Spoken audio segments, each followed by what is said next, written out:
What's up, guys? Welcome to Daily Dose of Reddit. This is your host, Zach, and today's subreddit is r/ChoosingBeggars. Alright, this story's called, "We for sure have kids, we just can't recall their names, ages, or genders." It's that time of year again. The holidays can bring out the best of us, and it could bring out the worst in choosing beggars. On to the story. I run a small local children's charity that gives holiday gifts to underprivileged children. The process is a parent or guardian fills out an application and then sends it to us. Within the app are questions about the child's interests and wish lists. We have in big bold letters on the very top of the page saying, "We do not give out bikes or electronics," though a lot of people still put a bike and a list of multiple electronics as their kids' interests. In some cases, only those things. When a family of 7 applies and every kid wants a bike, Xbox, PlayStation, and DS, and nothing else, we can't take them. Like I said, we are a very small charity. We are family run and nearly entirely self-funded. We cannot afford to give out electronics or bikes. On the rarest of occasions, we get a donation or find some crazy deal and give those out, but it's very rare. We also try to only do families once, but some families we take year after year. We've unfortunately been scammed before, but this one takes the cake. This family was a little different because they didn't apply to us directly. A large local organization we had worked with recommended us to them, and them to us. We had worked so closely with the woman at this other group, we wanted to help her out and take this family she so highly recommended. We sent them the application, asking them to fill it in and send it back. Time went on and they never filled it out. We called to remind them and nothing. Eventually we just called to say we don't need the rest of it, just the kids' info. Names, ages, genders, clothes and shoe size, and interests. They sent one of those things. We got the kids' wish list. Xbox, PlayStation, Wii. This was a few years ago, so it was still popular. Nintendo DS, tablet, laptops, iPhones, games, and accessories for all 3 kids had all of those things. We kept calling to get the kids' names, ages, sizes, and other interests. After many calls, we got ages and some sizes. I called red flags from the start. These people couldn't tell us their kids' names. They took so long figuring out their ages even. Had they applied directly to us, it would have been an easy no. But because it comes from such a reputable, trustworthy woman and group, we thought maybe there was another issue. Of course, we didn't get them any electronics. We couldn't even if we wanted to. We got them clothes, age-appropriate toys, shoes, winter coats, school supplies, crafts, board games, books, boxes of gifts. Everything was wrapped and decorated. We signed the names on the gifts and say, "From Santa." We always laugh about how this Santa is Jewish, but because this family was never able to get their kids' names to us, we could only write age, gender, so it was to 8-year-old boy from Santa. It was weird, but we promised the women who recommended them we were accepting this family. We dropped off about 2 weeks before Christmas. More often than not, we never see the kids when we drop off because the families want to say Santa brought everything. So when we didn't see any kids, we thought nothing of it. We deliver and pick up almost non-stop the 2 weeks before Christmas, so we are crazy busy. We get calls all the time to arrange pickup and drop off. We were called by them and they left a message about the drop-off date. Didn't think about it at first, but we looked at the family and saw they had already been delivered. They call again. We answer. And this is the following. What? And this is the following? Yeah, I'd assume.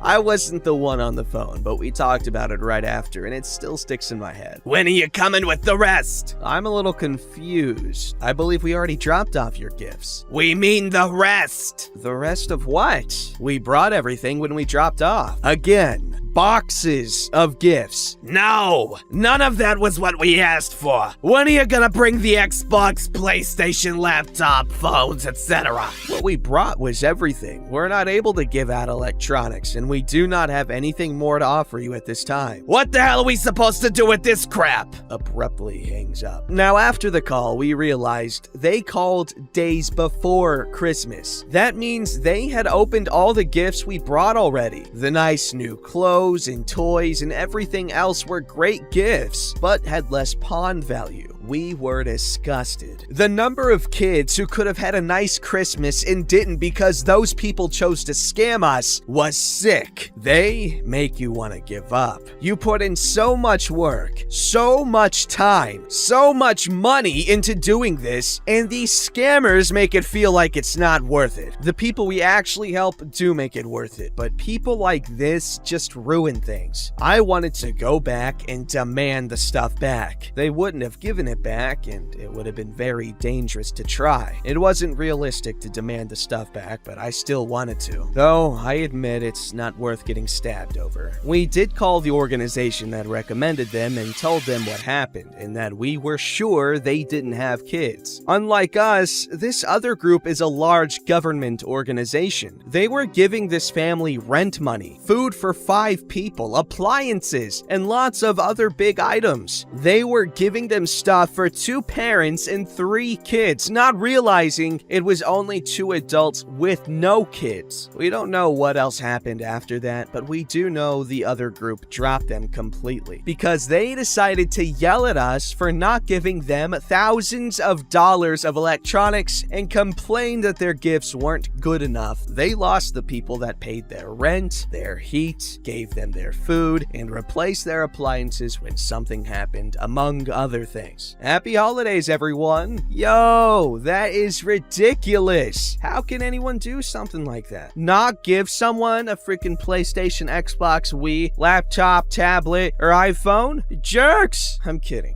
I hate that this sort of thing is actually really common. A lot of you people are gonna be thinking, yeah, it's some freaking people on welfare. Which I guess is true. People do scam for welfare and stuff, I'm sure. But that's not the issue at hand. It's people literally paying out of pocket to give kids a nice Christmas, and people just ruin it for other people. But as long as there are generous people, there are those that test them, you know? Which, it sucks, but I think it serves a nice purpose. Because, like, you know, if you want to be generous, you gotta do it knowing that you could be getting scammed, but it's okay because, hey, in the end, someone is getting helped. Obviously, through disgusting and dishonest means, but you're still helping someone. You gotta realize that. Alright, this story's called German Lady is Not a r/hydro homie. What? Long setup, so skip to the clearly labeled choosing beggar part if you like. I'm not gonna, because I don't know what a hydro homie is. I work at a small brewery. It doesn't have a tap room, but until Brovid, the public were welcome to come inside and, for a small fee, try a few samples. Staff are not bartenders, and we all have other work to do during the customer's visit. For ages, we've had this regular customer who would show up, lean against the counter directly in the way of other customers and staff trying to work, and talk the ear off of anyone she could pin down for longer than a few seconds. She never has anything positive to say, and we have all learned that when she is present, you don't stop moving. If you stand still for a second, she will verbally pin you down, and it is a struggle to exit her unbearable conversation. Customer gets quotes because she tries to avoid ever actually paying for her samples and gets mad when staff insist on charging her for the beer she is drinking. The woman is locally famous among the craft brewing community in my city. Nobody cares to ask her name, so she is commonly called German Lady. Her accent sounds German, but everybody knows better than to ask her questions about her life, so the name is just a guess. Brovid has changed the way we do business. There's no more sampling, and we do off sales via window service only, without the option of entering our space or scamming free samples. We haven't seen much of her. It's been a delight. One day she arrived right at close as I was sliding the garage door shut. My stomach dropped. I greeted her and let her know it was closing time, so she had to hurry up and tell me what she wants. Nope, she hadn't come to get anything. She had arrived just to complain at me for how another brewery down the road, one that does have a tap room, is collecting people's names and contact info before allowing them inside. You for contact tracing because we're in a pandemic. That's illegal. It's discriminatory.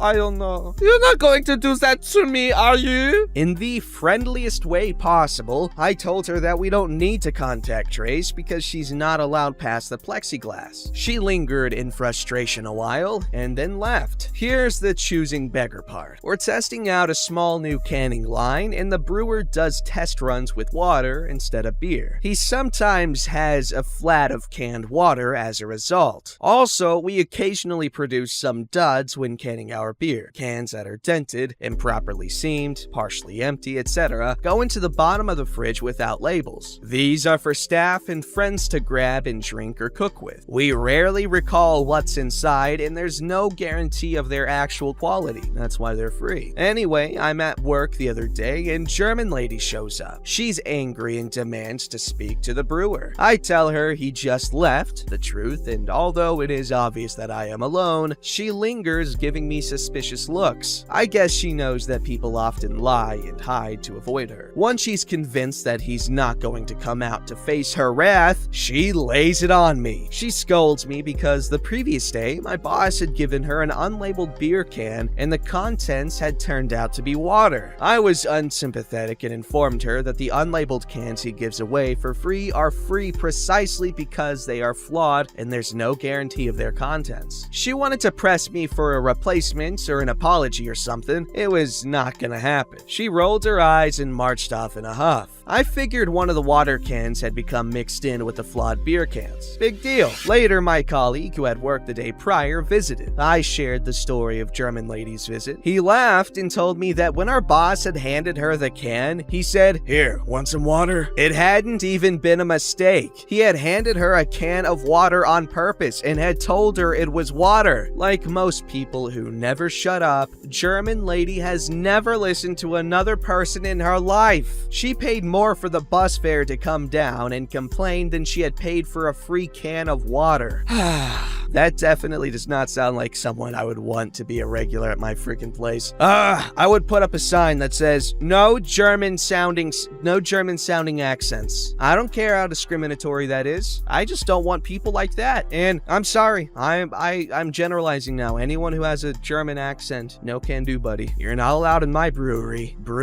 I can't even say it. Alright, this story's called Make Items for Our Fundraiser How We Want Them or Don't Make Them at All! Hi all, I own a small business in which I handcraft items. I had an organization come to me and ask me if I'd be willing to team up with them for a Christmas fundraiser, as they've had a hard time bringing in extra money this year. The agreement we came to was that I would make one of the best sellers in a fabric exclusive to them and they would get a portion of the sales. I also made sure they knew that I don't and never have done personalization. I do not have an embroidery machine. The iron-on letters often come off in the wash, and the sew-on ones are not cost-effective. Cut to last night. Here's the cast. Organization? Me. We're almost ready for the sale to go live. We just need them to know the size of the letters and the limit of letters per item. What letters? The letters to add names to the items? I'm sorry for the misunderstanding, but we've already discussed this.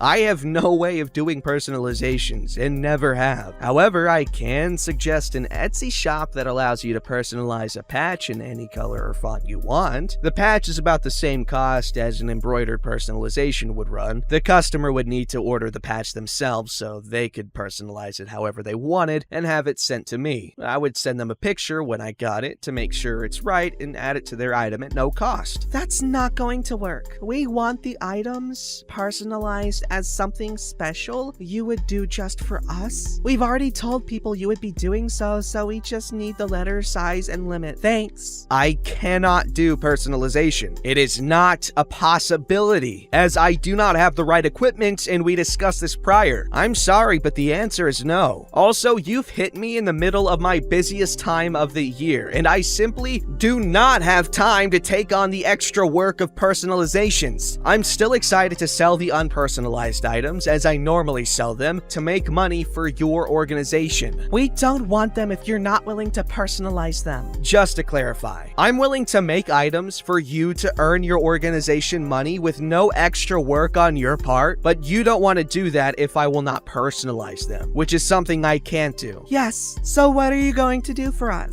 We want these personalized. There isn't anything I can do. I hope you find someone else who suits your needs. You can't just leave us high and dry.